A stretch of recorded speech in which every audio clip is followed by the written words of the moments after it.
Hey everybody, welcome back. Christopher Odd here. We're playing Half-Life 2 Lost Coast. It's been a long time. I miss you guys. Thank you for all the support you guys were giving me on Dishonored. And I know some of you are really waiting for Half-Life 2, so we're going to do Lost Coast here, which, just so you guys know, this was built originally for Half-Life 2, but they ended up removing it. So there are some little story elements in here, apparently. So that should be interesting, but I don't think it's obviously nothing groundbreaking. And the other thing is that they turned this into more of like a tech demo, really kind of demonstrating this new HDR, high dynamic range, that they were implementing into their engines. So that being said, let's get into it here. Lost Coast. Guess we'll start a new game. Why not? I'm on normal difficulty. If you guys are wondering about my graphic settings, everything's maxed out.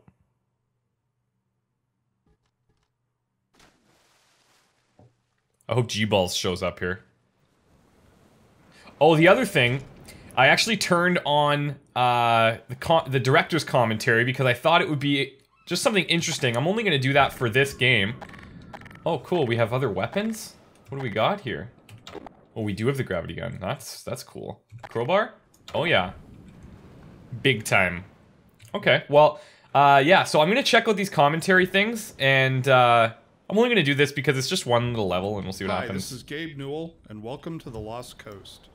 In this tour, we're going to be talking about a new graphics technology we've been developing called High Dynamic Range, or HDR. We'll also be giving you some insight into the design and production challenges we faced during the construction of the Lost Coast.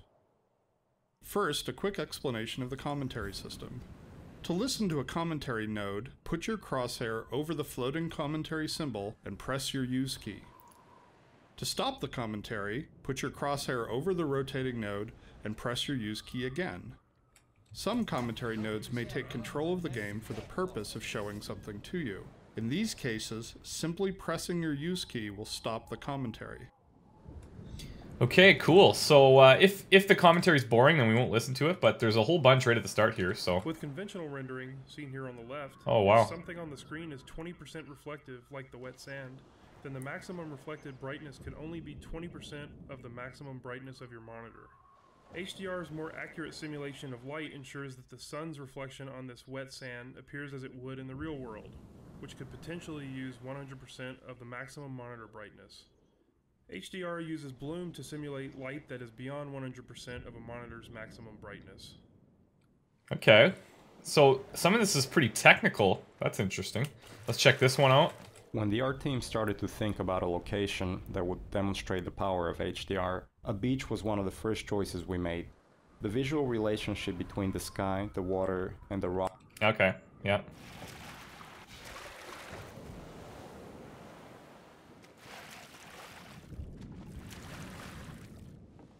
The process of building characters in Half-Life 2 taught us many things. By the end, we believed we'd figured out a more effective process for designing and constructing characters. This fisherman is the first character we built using that process. Design-wise, the fisherman was focused on showcasing HDR and the way light falls on human skin.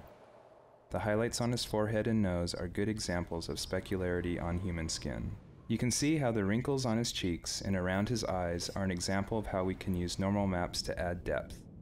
Production-wise, the fisherman was built using a similar process to the rocks you saw on the beach. We model the 3D character at a very high detail, then extract much of the physical information and store it in the textures. That's actually kind of interesting, and he does look pretty cool. You there?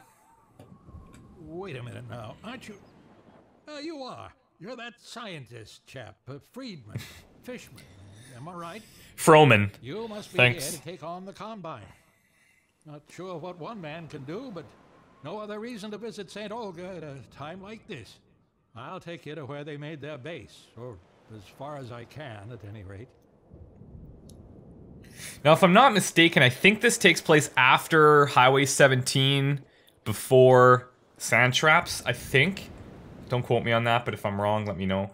Also, this guy, yeah, he looks pretty good. The other, in Half-Life 2, they look great too. I don't know if they implemented this technology backwards into Half-Life 2 or not, but, I mean, Here, this now does look let pretty me just sick. Unlock this gate for you. Got the key right here. There we go. Get along now, laddie. Oh shit! Destroy that gun and no dawdling. I gotta get my box. Oh, fuck that! No, I don't. Well, that didn't take long, and now I'm floating, so that's weird. That is definitely the weirdest way I've ever died. Yeah, we're going up here. What the shit is going on? Well, that's the end of the tech demo. Jesus. That gun and no dawdling. Jeez. Okay, oh, you're trapping me in there. Wow. You want your pole here? Actually. There's a path up the cliff. Step lightly now. Oh my god. Oh, I wish. That would have been awesome. Water presents us with a lot of rendering challenges. In fact, we have to render the scene 3 times. Once for the refraction of what's under the water, once for the reflection of everything above the water, and once from the player's view. You can see the reflection and refraction scenes in the 2 small windows on screen. In the refraction, we calculate per pixel how much water you're looking through to do. Wow, okay. Make it going safely. Get along now, laddie. Destroy that gun and no dawdling. Okay, we're destroying a gun. Let's do it. I'm ready to destroy shit. But, I'm also here to look at the scenery. Oh. They don't even know I'm coming. Can I get 2 for 1 here? Nope, and apparently I can't even get 1 for 1 at my first shot.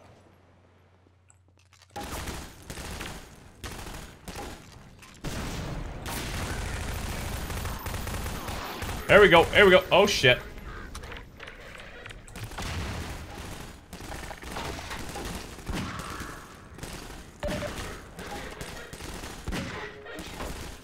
Oh, nice.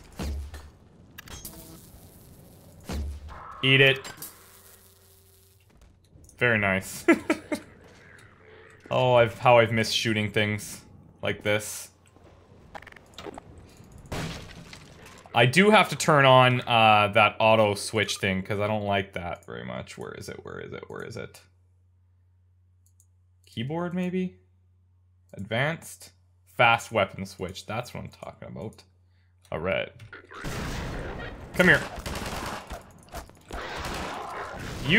I was right next to you?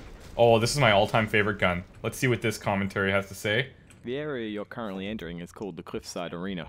We were particularly happy with the vertical cliffside in Half-Life 1, and regretted that we didn't iterate further on that concept in Half-Life 2. Vertical space allows us to force the player to deal with threats from above and below.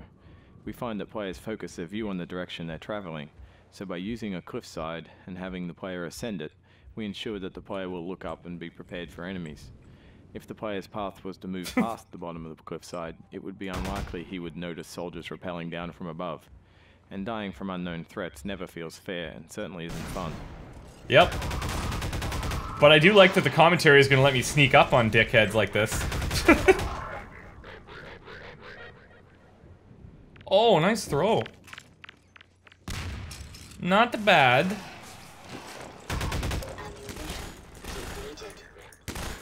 Good night.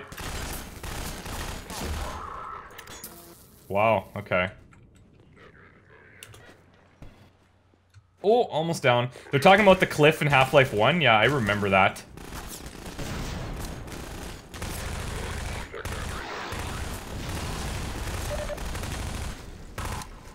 Wow, you guys are able to take some serious firepower here.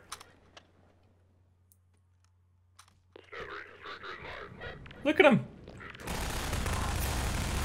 Throwing grenades at me, who do you think you are?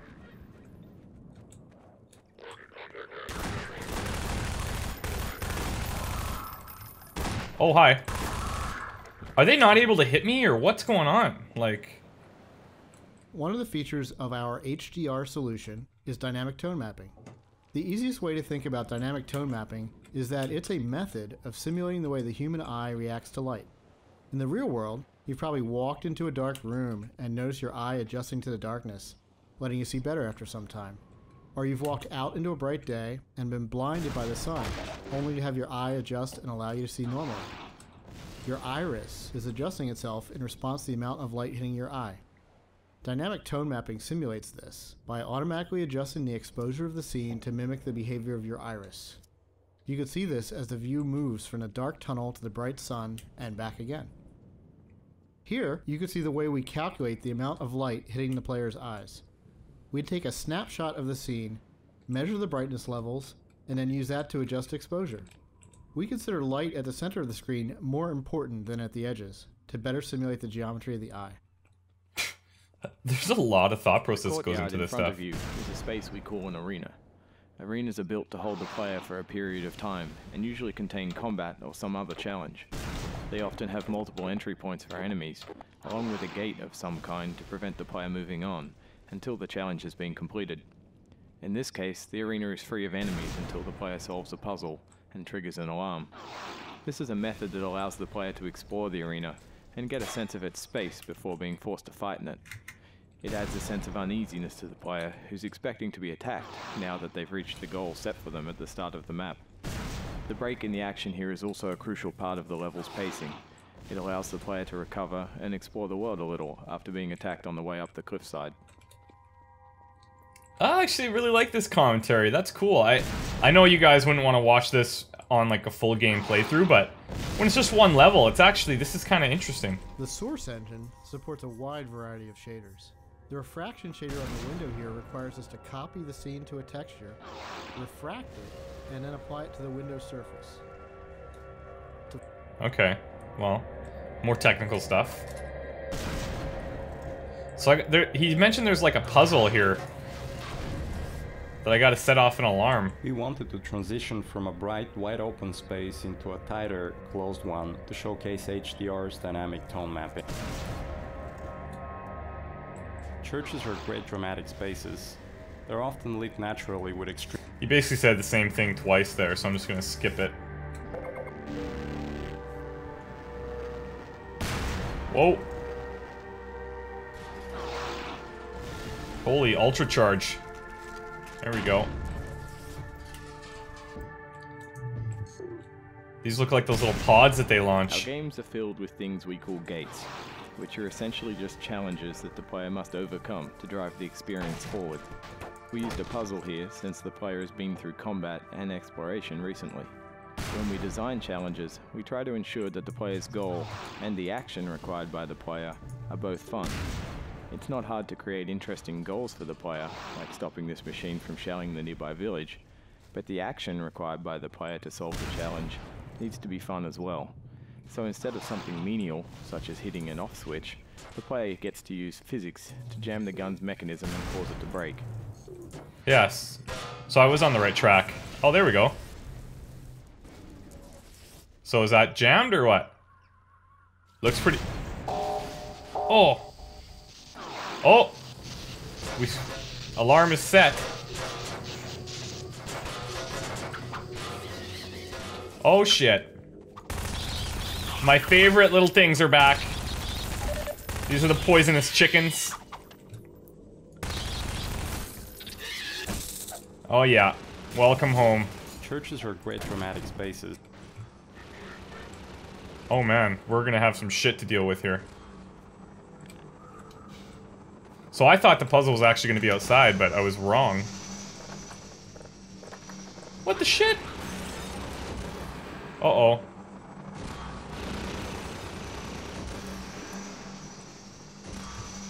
Come here, helicopter. Oh, you're coming in from the roof. I'm gonna try all different types of guns here. Look, they're hitting me, but I'm not dying, so I don't know what's going on there.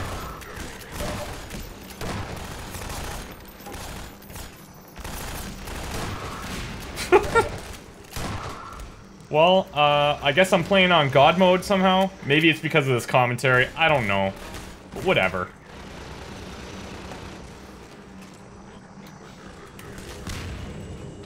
Holy shit. Oh, now I can get in here. That's nice. Thanks for opening that for me. And boom. Oh, fuck you. What have I not used yet? I haven't used one of these, but I'm gonna have to blow up that helicopter, I think, so. Let's kill somebody with this. Where is he? Oh, way up there, eh? Look at you guys. Fine, fine. Be gone with you.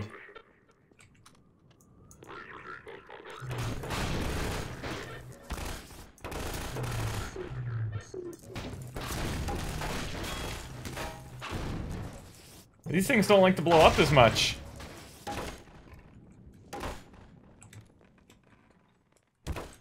Alright, okay. We're getting out of here.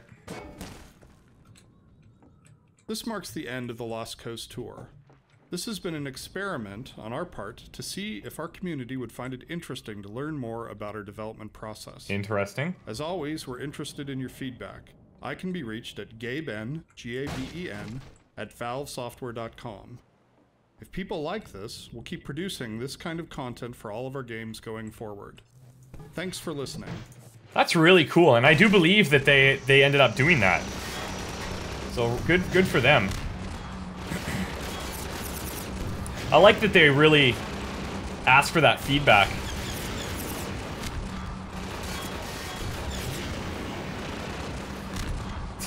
I love shooting these rockets, man. I had a lot of trouble with them at first, but once you get the hang of it, oh shit. Once you get the hang of it, it's really fun. Even when they end up hitting it, it doesn't matter. It's just fun to steer them.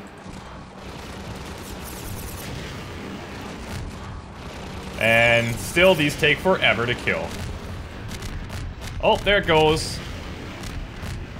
Oh, fuck.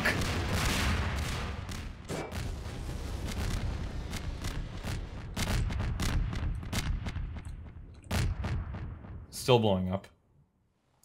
Just to be sure. And I'm gonna shoot one at that boat, because you never know. Alright, fine. Okay, helicopter down. Gun stopped. Now what? Is that, like, literally? They just say, like, that's the end? Enjoy? Have fun trying to figure shit out. I hear guys. Oh, can I drop down here? Aha!